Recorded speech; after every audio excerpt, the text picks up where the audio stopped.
వాక్యం చదువుకుందాం. పరిశుద్ధ గ్రంథము నుండి నిర్గమాకాండము 25వ అధ్యాయము. యెహోవా మోషేకు ఇలాగు సెలవిచ్చెను, నాకు ప్రతిష్టార్పణ తీసుకొని రండని ఇశ్రాయేలీలతో చెప్పుము. మనఃపూర్వకముగా అర్పించు ప్రతి మనుష్యుని యొద్ద దాన్ని తీసుకొనవలెను.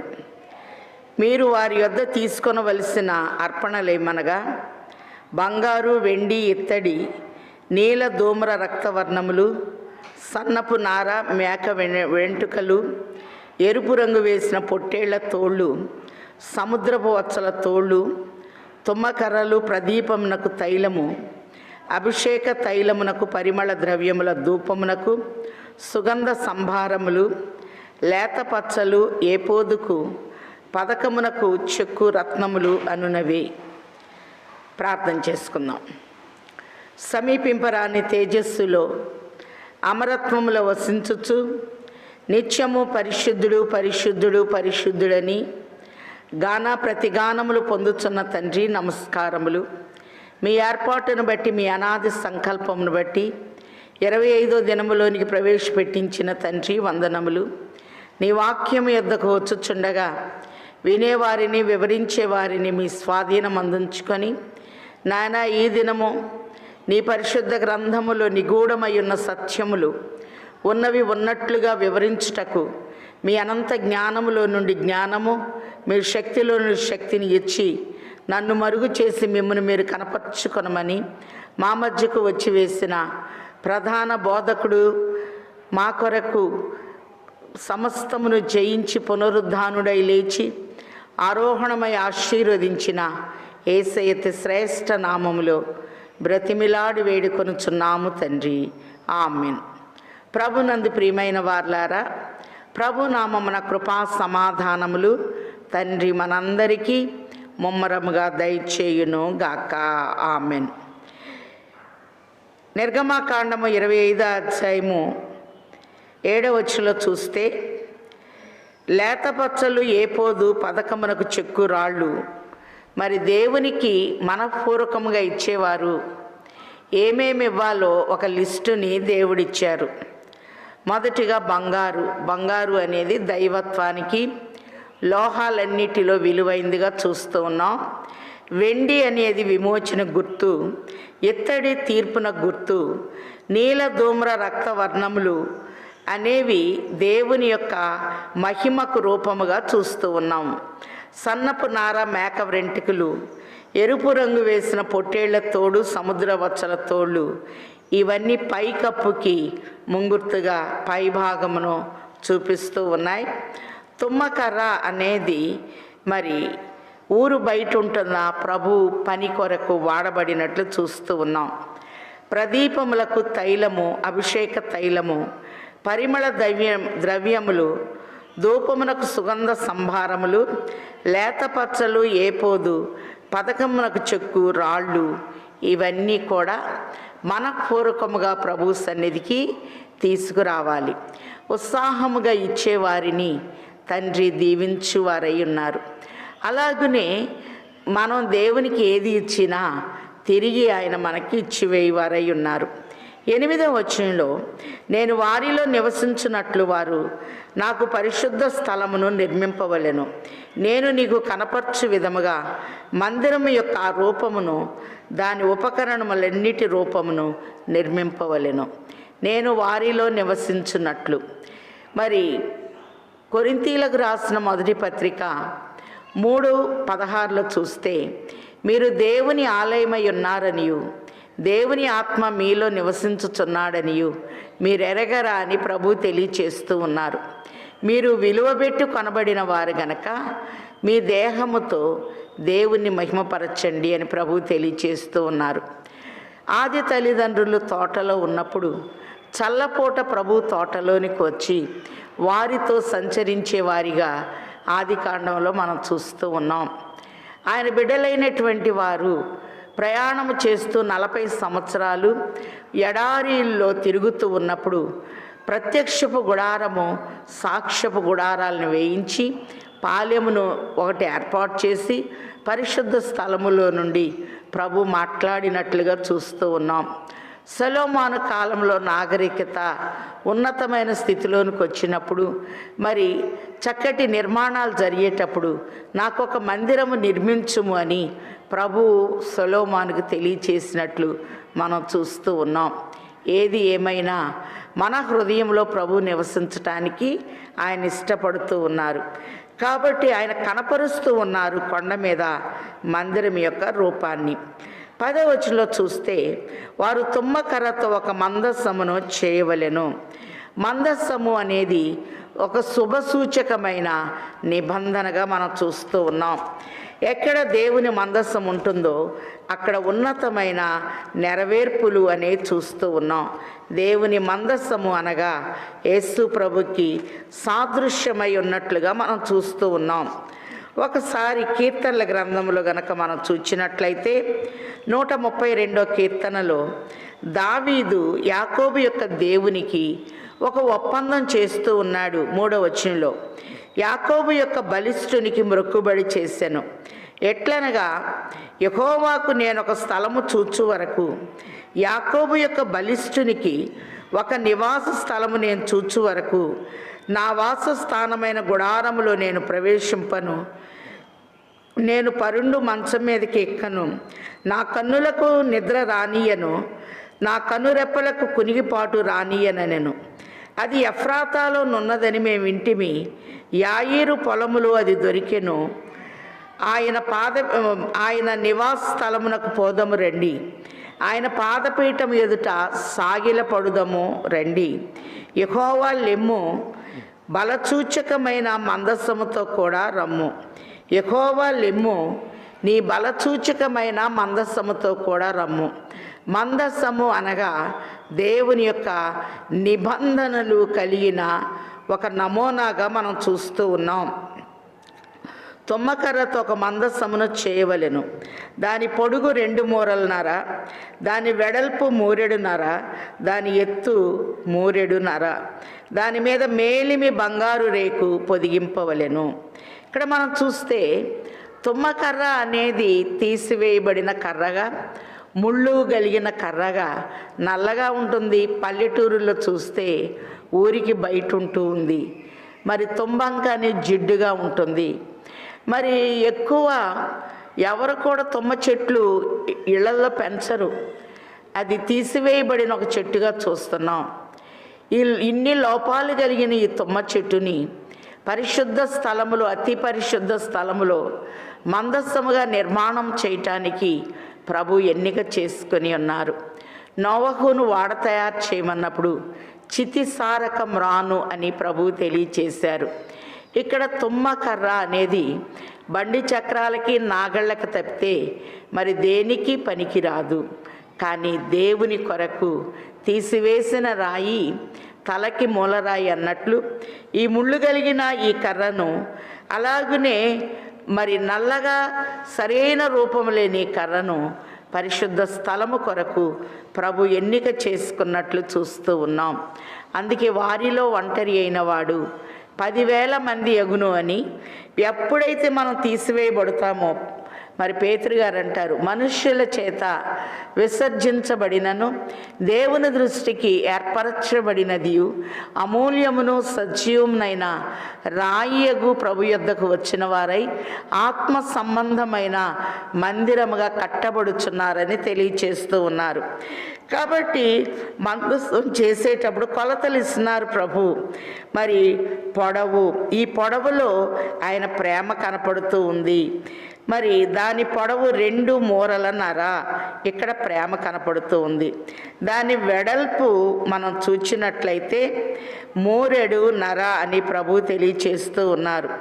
మరి ఎత్తుని చూపిస్తూ ఉన్నారు, వెడల్పుని చూపిస్తూ ఉన్నారు. పొడవులో ప్రేమ కనపడుతుంది, వెడల్పులో కృప కనపడుతూ ఉంది, ఎత్తులో కనికరము కనపడుతూ ఉంది. మన ప్రభు ప్రేమ కలిగిన వారు, కృప కలిగిన వారు. అందుకే దావీదు అంటాడు, నేను బ్రతుకు దినములన్నీ కృపాక్షేమములే నా వెంట వచ్చును అని. కనికరము కలిగిన దేవుడిగా చూస్తూ ఉన్నాం. అలాగనే మరి లోపల వెలుపల దానికి బంగారు రేకు పొదిగించవలెను. వాక్యము అనేది బంగారంతో పోల్చబడింది. దావీదు అంటాడు, నీ వాక్యము వేల కొలది వెండి బంగారు నాణ్యముల కంటే కోరదగినది. లోహాలన్నిటిలో బంగారం చాలా శ్రేష్టమైనది.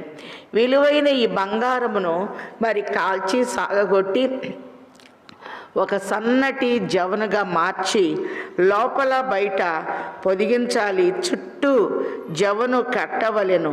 దానికి 4 బంగారు ఉంగరములు చేసి మరి పోత పోసి ఒక ప్రక్క 2ను ఎదుటి ప్రక్కన 2 ఉంగరములు ఉండునట్లు దాని 4 కాళ్లకు వాటిని వేయవలెను. తుమ్మకర్రతో మోతకర్రలు చేసి వాటికి బంగారు రేకును పొదిగించి వాటితో ఆ మందసమును మోయుటకు ఆ ప్రక్కల మీద ఉంగరములు ఆ మోతకర్రలకు దూర్చవలెను. ఆ మోతకర్రలు ఆ మందసపు ఉంగరముల్లోనే ఉండవలెను.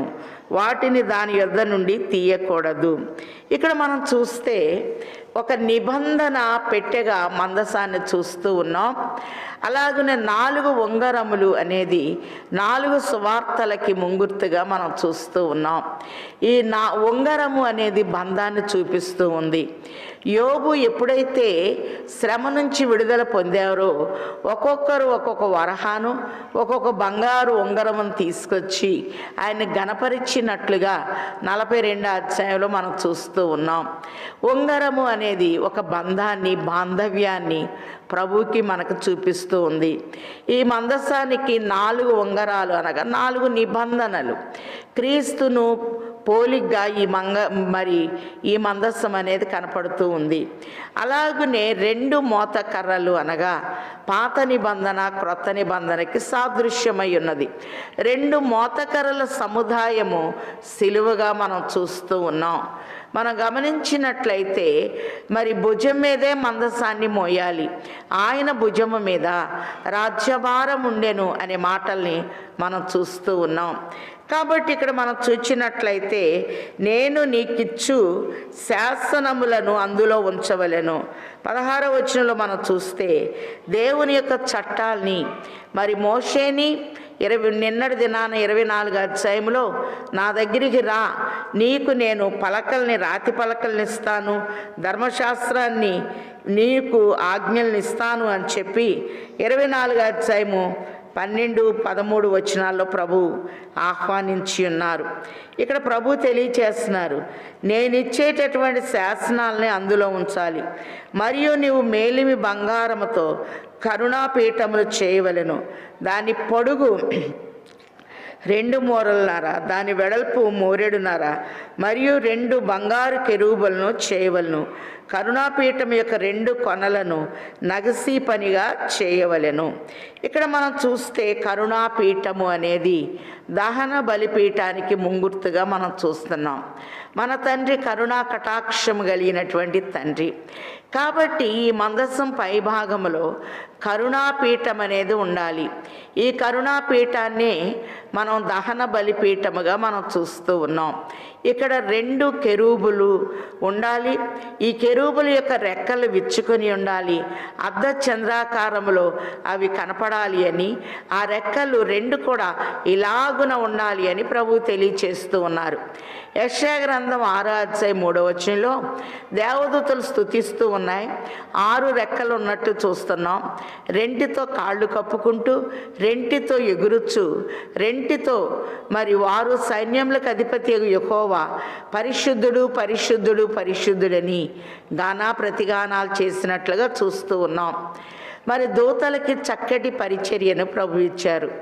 ఏదైనా తోటలో మనం చూచినట్లయితే 3వ అధ్యాయం చివరిలో మరి కెరూబుల్ని అలాగే ఖడ్గ జ్వాలల్ని ఏదైనా తోట కంచిగా వేసినట్టు చూస్తున్నాం. దూతలలో ఉన్నత స్థాయికి చెందిన దూతల్ని కెరూబులు, షెరూపులు అని మాట్లాడుతూ ఉంటారు. అలాగే మందస్సు పెట్టి పైన దేవుని యొక్క స్వరాన్ని మానవుడు ఎంతవరకు అందుకోనగలడో అంతవరకు కెరూబులు అందిస్తూ ఉన్నట్లుగా చూస్తూ ఉన్నాం.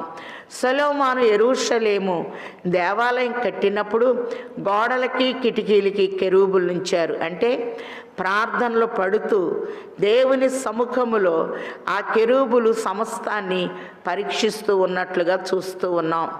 కీర్తన 80లో చూస్తే, ఇశ్రాయేలునకు కాపరి చెవియొగ్గుము, మందవలే యోసేపును నడిపించువాడా, కెరూబుల మీద ఆసీనుడవై ఉన్నవాడా ప్రకాశించుము. కెరూబులు ప్రభుని మోసుకొని వెళుతున్నాడు చూస్తున్నాం. యెహెజ్కేలు గ్రంథం 1వ అధ్యాయంలో కూడా మరి కెరూబుల రెక్కల పైన నీలకాంతమయమైన సింహాసనం ఉంటే నరస్వరూపి అయిన ప్రభు కూర్చున్నప్పుడు కెరూబులు మోసుకొని వెళుతూ ఉన్నట్లుగా 1వ అధ్యాయంలో మనం చూస్తూ ఉన్నాం. అలాగనే ఈ కెరూబులు దేవుని పని కొరకు వాడబడినట్లుగా చూస్తూ ఉన్నాం. వాటి రెక్కల ద్వారా ప్రభు యొక్క స్వరము, రెక్కల్లో కూడా కన్నులు ఉన్నట్లు యెషయా గ్రంథం 6:3-4 వచనాల్లో మనం చూస్తూ ఉన్నాం. కాబట్టి నగిసి పనిగా బంగారు కెరూబులు చేయవలెను, కరుణాపీఠం యొక్క 2 కొనలను నగిసి పనిగా చేయవలను. ఈ యొక్క 2 కొనలను నగిసి పనిగా చేయవలను. ఈ కొనను ఒక కెరూబును, ఆ కొనను ఒక కెరూబును చేయవలను. కరుణాపీఠమున దాని 2 కొనల మీద కెరూబులను ఒకదానికి ఎదురు ఒకటి మరి రెక్కలు విచ్చుకొని ఉన్నట్లుగా ఉండాలి అని తెలియచేస్తూ, ఒక దాని ముఖానికి ఒక ముఖం ఎదురుగా ఉన్నట్లు దేవునికి మానవుడు మరి ఎదురుగా ఉండాలి, తల ఎత్తుకొని ఉండాలి అనే దానికి కూడా ముంగుర్తుగా ఉన్నట్టు చూస్తూ ఉన్నాం. నేను నీకిచ్చు శాసనములను ఆ మందసములో ఉంచవలెను, అక్కడ నేను కలుసుకొని కరుణాపీఠం మీద నుండి శాసనములు గల మందసం మీద నుండి 2 కెరూబుల మధ్య నుండి నేను ఇశ్రాయేలీయుల నిమిత్తము మీకు ఆజ్ఞాపించు సమస్తము నీకు తెలియపరచెదను. కాబట్టి కెరూబుల మధ్య నుండి ఏ సమయంలో ఏది తెలియచేయాలో నేను వాటిని తెలియచేస్తానని ప్రభు తెలియచేస్తూ ఉన్నారు. కాబట్టి మందస్సములో శాసనాలు ఉంచుతూ ఉన్నాం. హెబ్రీలకు రాసిన పత్రిక 9వ అధ్యాయం 3వ వచనంలో కూడా, హెబ్రీలకు రాసిన పత్రిక 9వ అధ్యాయము 3వ వచనంలో ఒకసారి మనం చూస్తే, మరి ఇక్కడ దీపవృక్షము బల్ల దాని మీద ఉంచబడి రొట్టెలును ఉండెను, దానికి పరిశుద్ధ స్థలమని పేరు. 2వ తెరకు ఆవల అతి పరిశుద్ధ స్థలమును గుడారమును ఉండెను. అందులో సువర్ణ ధూపార్తియు అంతట బంగారు రేకులతో తాపబడిన నిబంధన మందస్సమును ఉండెను. ఆ మందస్సములో మన్నాగల బంగారు పాత్రయు చిగురించిన అహరోను చేతి కర్రయు నిబంధన పలకలను ఉండెను. దానిపైన కరుణాపీఠమును కమ్ముకొనుచున్న మహిమగల కెరూబులను ఉండెను. వీటిని గూర్చి ఇప్పుడు వివరముగా చెప్ప వల్లపడదు. అవి ఇలాగూ ఏర్పరచబడినప్పుడు యాజకులు సేవ చేయుచు నిత్యము ఈ మొదటి గుడారంలోనికి వెళ్ళుదురు గాని సంవత్సరమునకు ఒక్కసారి మాత్రమే ప్రధాన యాజకుడొక్కడే రక్తము చేత పట్టుకొని 2వ గుడారములో ప్రవేశించును. మన ప్రధాన యాజకుడు మన ప్రభు అయి ఉన్నారు. అలాగనే ఆయన ఒక్కసారి మనందరి కొరకు కల్వరిలో తన అమూల్యమైన ప్రాణం పెట్టి తన విలువైన రక్తాన్ని మనందరి కొరకు చిందించినట్లుగా మనం చూస్తూ ఉన్నాం. మందస్సము మన రక్షకుడైన ప్రభువుకి సాదృశ్యముగా ఉన్నట్లుగా చూస్తూ ఉన్నాం.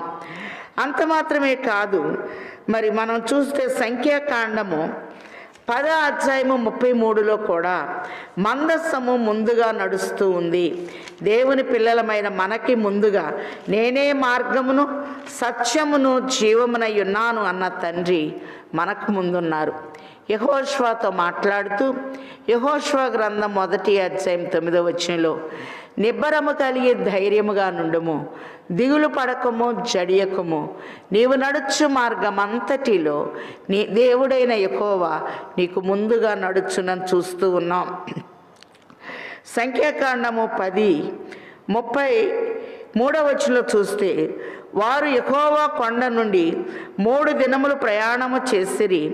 వారికి విశ్రాంతి స్థలము చూచుటకు ఆ 3 దినముల ప్రయాణములో యెహోవా నిబంధన మందసము వారికి ముందుగా సాగెను.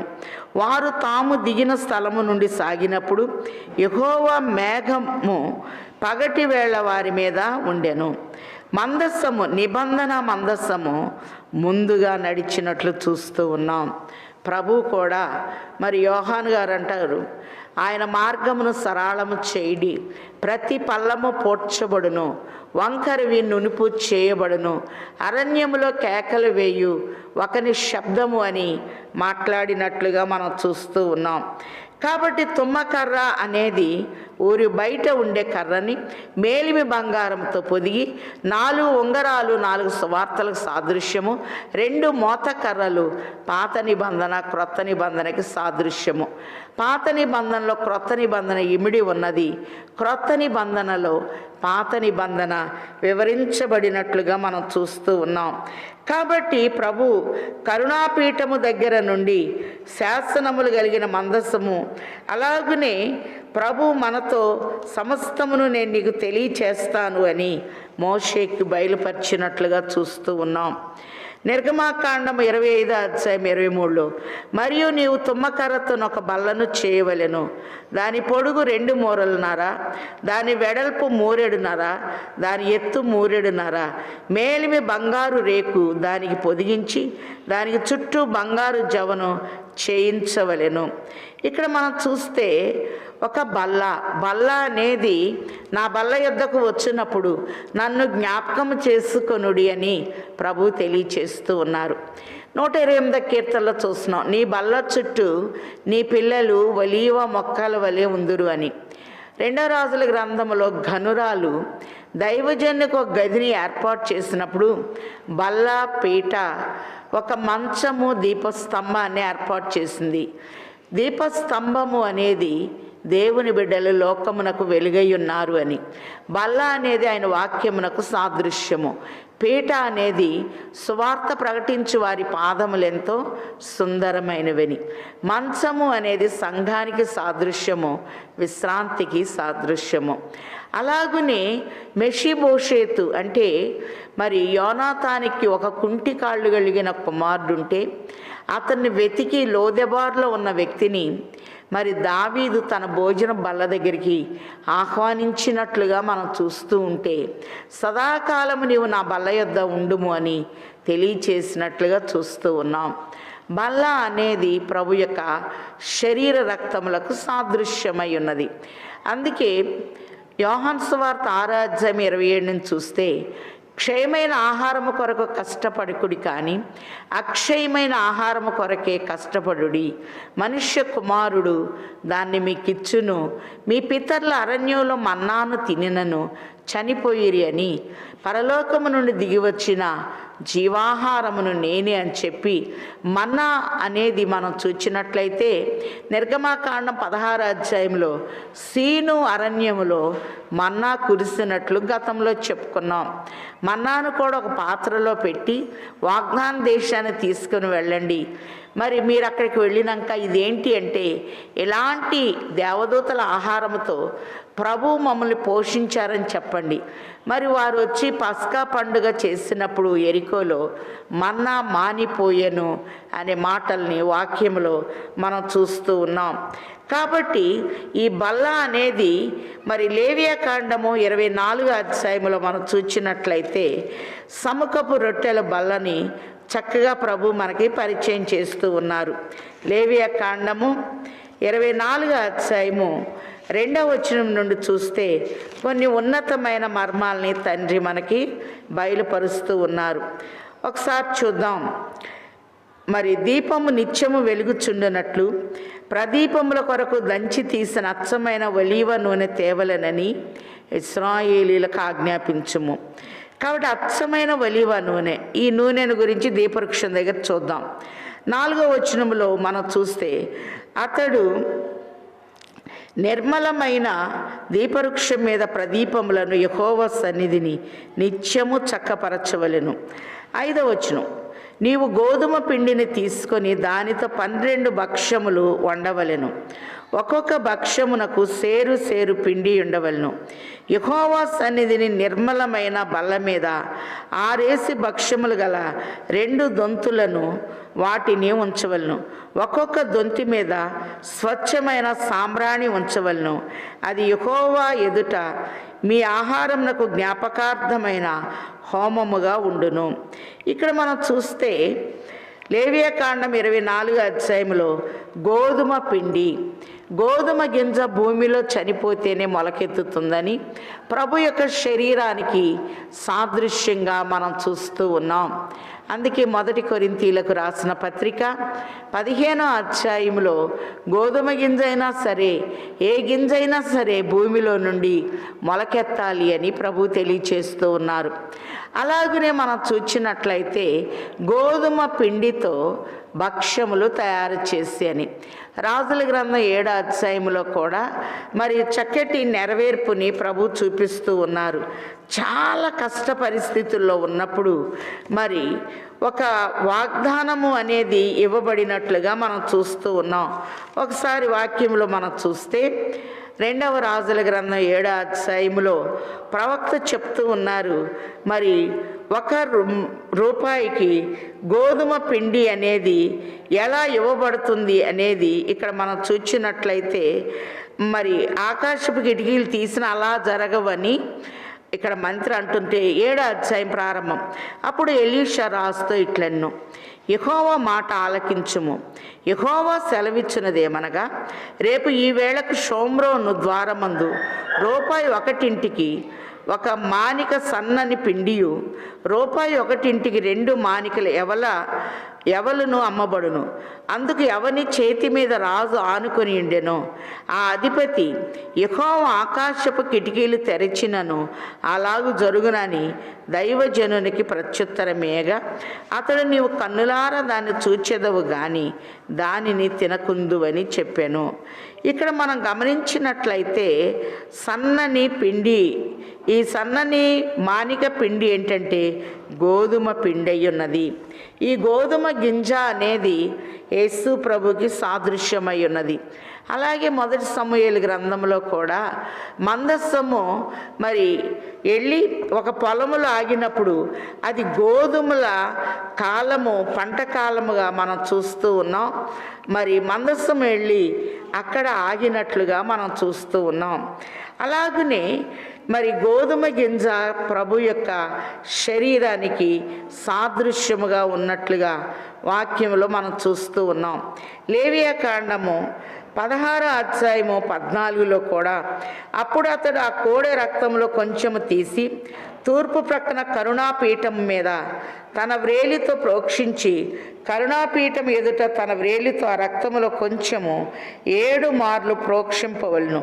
అప్పుడు అతడు ప్రజలు అర్పించు పాప పరిహారార్థ బలియగు మేకను వధించి అడ్డతరలోనికి దాని రక్తమును తెచ్చి ఆ కోడె రక్తముతో చేసినట్లు దీని రక్తముతో కరుణాపీఠము మీద ఎదుట ప్రోక్షించవలెను. ఇది ఇశ్రాయేలీలకు పాప పరిహారార్థముగా ఉన్నట్లు మనం చూస్తూ ఉన్నాం. కాబట్టి కరుణాపీఠము దగ్గర ప్రభు మాట్లాడతారు, రక్త ప్రోక్షణ అనేది జరుగుతూ ఉంది. అలాగనే ఈ బల్ల అనేది ఎప్పుడైతే పాప క్షమాపణ ప్రోక్షణ రక్తము మరి ప్రోక్షించబడుతుందో ఆ రొట్టె తినటానికి ఒక అధికారము అనేది ఇవ్వబడుతున్నట్లుగా మనం చూస్తూ ఉన్నాం. కాబట్టి పరలోకము నుండి దిగివచ్చిన జీవాహారము నేనే అని ప్రభు తెలియచేస్తూ ఉన్నారు. అలాగనే మళ్ళీ మనం 31లో చూస్తే 30లో నిత్యమును నా సన్నిధి రొట్టెలను ఈ బల్ల మీద ఉండవలను. నిత్యము సన్నిధి రొట్టెలు. దావీదు ఒకసారి మరి ప్రయాణంలో అలసిపోయి అభిషిక్తుని దగ్గరికి వచ్చి తినటానికి ఏమైనా ఉందా అంటే, నువ్వు పరిశుద్ధంగా ఉంటే, స్త్రీలకు దూరంగా ఉంటే యెహోవా సన్నిధిని ఉన్న వెచ్చని రొట్టెలను ఇస్తాను అని యాజకుడు ఇచ్చినప్పుడు దావీదు గోత్రములో యాజకత్వం కలిసింది గనక మనం గమనిస్తే చీకటిలో ఉన్న మనల్ని ఆశ్చర్యకరమైన తల వెలుగులోనికి పిలిచి తన గుణాతిశయములు ప్రచురపరచు నిమిత్తము రాజులుగా యాజకులుగా ఏర్పాటు చేసినట్లుగా మనం చూస్తూ ఉన్నాం. అలాగనే ఈరోజు మందసాన్ని గురించి ప్రభు తెలియచేస్తున్నారు. తుమ్మ కర్రతో బల్లను తయారు చేయమంటున్నారు. ఈ బల్ల అనేది సముఖపు రొట్టెలు పెట్టడానికి ముంగుర్తుగా ఉన్నట్టు చూస్తున్నాం. మూడోదిగా మనం చూస్తే నగిసి పనిగా దీపవృక్షాన్ని చేయమంటున్నారు. దీపవృక్షము అనేది 7 ఆత్మలకు సాదృశ్యమై ఉన్నది. దీపవృక్షం ఎలగాలి అంటే అచ్చమైన ఒలీవ నూనె కావాలి. ఈ ఒలీవ నూనె అనేది పరిశుద్ధాత్మకు సాదృశ్యమై ఉన్నట్లుగా మనం చూస్తూ ఉన్నాం. అలాగే పెండ్లి కుమారుని ఎదుర్కొనటానికి 10 మంది కన్యకలు వచ్చినప్పుడు 5గురిలో నూనె తగ్గినట్లుగా మనం చూస్తూ ఉన్నాం. ప్రభు సన్నిధిలోకి వచ్చిన మనం కూడా మరి మనకి పరిశుద్ధాత్మ నడిపింపు అనేది అవసరమై ఉన్నది. మరి దీపము వెలిగించాలి అంటే నూనె కావాలి. మన ప్రధాన యాజకుడు మన ప్రభు ఉన్నారు అని మనం చూస్తూ ఉన్నాం. ఒకసారి చూద్దాం. నిర్గమకాండము 25వ అధ్యాయము 31వ వచనంలో, మరియు నువ్వు మేలిమి బంగారముతో దీపవృక్షమును చేయవలెను, నగిసి పనిగా ఈ దీపవృక్షమును చేయవలెను, దాని ప్రకాండములు దాని శాఖలు నగిసి పనిగా చేయవలెను.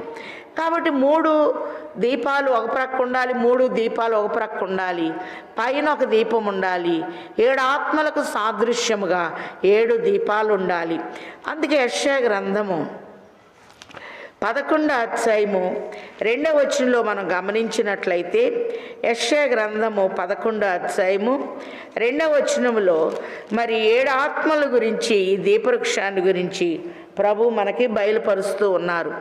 యెహోవా ఆత్మ జ్ఞాన వివేకములకు ఆధారముగు ఆత్మ. 1 జ్ఞానం ఇస్తుంది, 2 వివేకము అనేది ఇస్తుంది. ప్రభు చెప్పారు, పావురాళ్ళు లాగా నిష్కపటులై ఉండండి, పాముల్లాగా వివేకులై ఉండండి అని. ఆలోచన. కాబట్టి ప్రభుకున్న బిరుదుల్లో ఒక బిరుదు ఆయన ఆలోచనకర్త. చక్కటి ఆలోచనలు తండ్రి మనకిస్తారు. బలమునకు ఆధారముగా ఆత్మ. దేవుడు మనకు ఆలోచన ఇస్తాడు, బలము. ఎఫెసీ 6:10లో చూస్తున్నాం, తుదకు ప్రభు యొక్క మహాశక్తిని బట్టి ఆయన యందు బలవంతులయ్యుండుడి అని. తెలివిని, యెహోవా ఎడల భయభక్తులు పుట్టించు ఆత్మ అతని మీద నిలుచును. 1 జ్ఞానము, 2 వివేకము, 3 ఆలోచన, 4 బలము, 5 తెలివి, 6 భయము, 7 భక్తి. 3 దీపాలు ఒక ప్రక్క, 3 దీపాలు ఒక ప్రక్క. పైన ఉన్న దీపం మీద భక్తి అనేది కనపడాలి.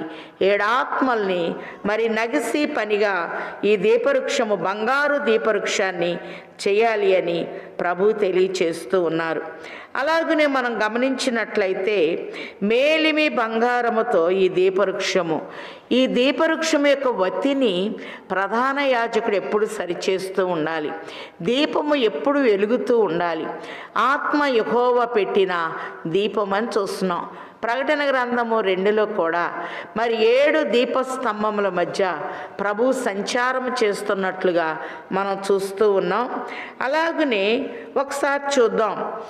నిర్గమకాండం 25వ అధ్యాయంలో మనం చూచినట్లయితే 36వ వచనంలో 35 నుండి, దీపవృక్షము ప్రకాండము నుండి నిగుడు 6 కొమ్మలకు, దాని 2 కొమ్మల క్రింద ఏకాండమైన ఒక్కొక్క మొగ్గ చొప్పున ఉండవలను. వాటి మొగ్గలు, వాటి కొమ్మలు దానితో ఏకాండమగును. అదంతయు మేలిమి బంగారంతో చేయబడిన ఏకాండమై నగిసి పనిగా ఉండవలను. నీవు దానికి 7 దీపములు చేయవలను. దాని ఎదుట వెలిగించున్నట్లు దాని దీపములను వెలిగించవలెను. దాని కత్తెర చెప్పయు మేలిమి బంగారముతో చేయవలెను.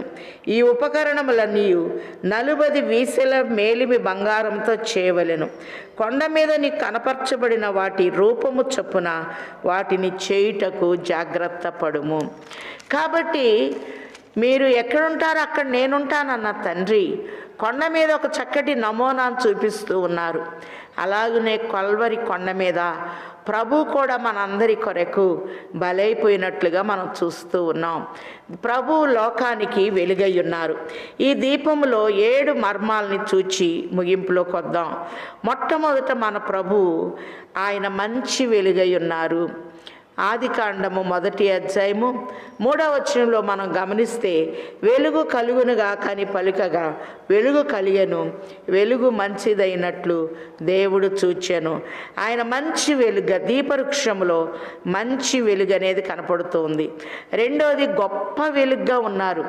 అందుకే చీకటిలో నడుచు జనులు గొప్ప వెలుగును చూచిరని యెషయా 9:2లో చూస్తున్నాం. మత్తయి సువార్త 4:16లో కూడా మనం చూస్తూ ఉన్నాం. చీకటిలో నడుచు జనులు గొప్ప వెలుగును చూచిరి. మూడో వెలుగు చూస్తే నిజమైన వెలుగుగా ప్రభు ఉన్నారు.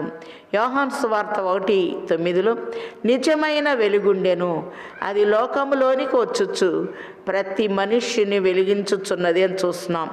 నాలుగో వెలుగుగా జీవపు వెలుగుగా ఉన్నారు. యోహాను సువార్త 8:12లో ఆయన జీవపు వెలుగై ఉన్నారు అని చూస్తూ ఉన్నాం. ఐదోదిగా నిత్యమైన వెలుగుగా ఉన్నాడు ఆయన. యెషయా గ్రంథము 60వ అధ్యాయము 20వ వచనంలో, నీ సూర్యుడు అస్తమించడు, నీ చంద్రుడు క్షీణింపడు, యెహోవాయే నీకు నిత్యమైన వెలుగుగా ఉండును అనే మాట చూస్తున్నాం. ఆరోదిగా ప్రకాశమానమైన వెలుగుగా ఉన్నారు.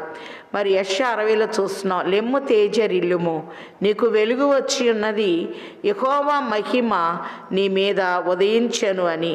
కొరింథీయులకు రాసిన 2వ పత్రిక 4:4లో ఆయన ప్రకాశమానమైన వెలుగుగా ఉన్నారు. మరి అంత మాత్రమే కాదు, యెషయా గ్రంథం 60లో మనం చూస్తే ఆయన నిత్యమైన వెలుగుగా కనపడుతూ ఉన్నాడు.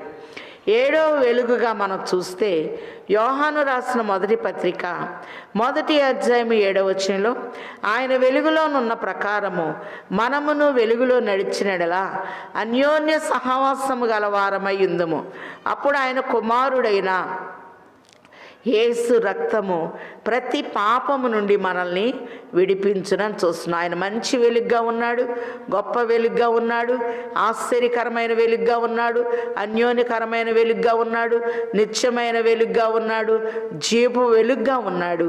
ఆయన మనల్ని వెలిగించే నిజమైన వెలుగుగా ఉన్నారు.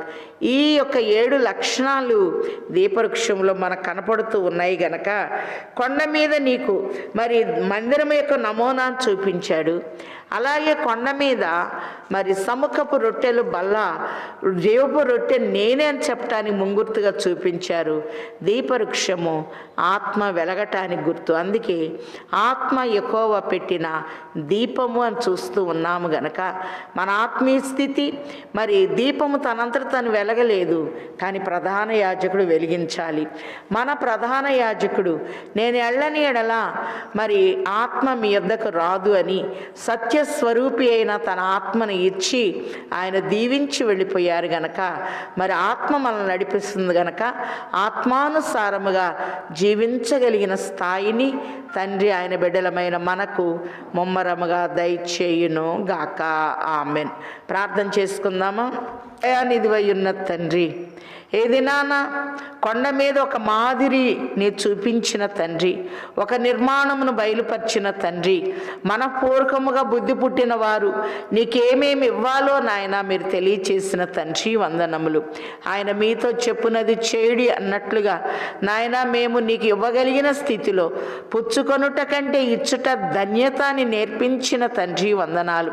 నీ పని కొరకు వెండి ఇచ్చినా, బంగారం ఇచ్చినా, లేత పచ్చలు ఇచ్చినా, నూనె ఇచ్చిన, సముద్ర వచ్చల తోళ్ళు ఇచ్చిన, సుగంధ సంభారమునిచ్చిన, ప్రతిదీ నీ పని కొరకు వాడబడినట్లు నాయన మీరు చూపించిన తండ్రి వందనాలు. ఊరి బయట ఉన్న తుమ్మకర్రను మందస్సముగా మలిచిన తండ్రి వందనాలు. బయట ఉన్న మా జీవితాల్ని నాయన నీ పరిశుద్ధ వాక్యముతో మేలిమి బంగారముతో పొదిగి 4 ఉంగరాలుగా 4 సువార్తలనిచ్చి సువార్తల ద్వారా యూదులతో పాటు సమాన వారసత్వాన్ని ఇచ్చిన తండ్రి వందనాలు. అలాగే 2 మోత కర్రలు 2 నిబంధనలు ఇమిడ్చిన తండ్రి తండ్రి వందనాలు.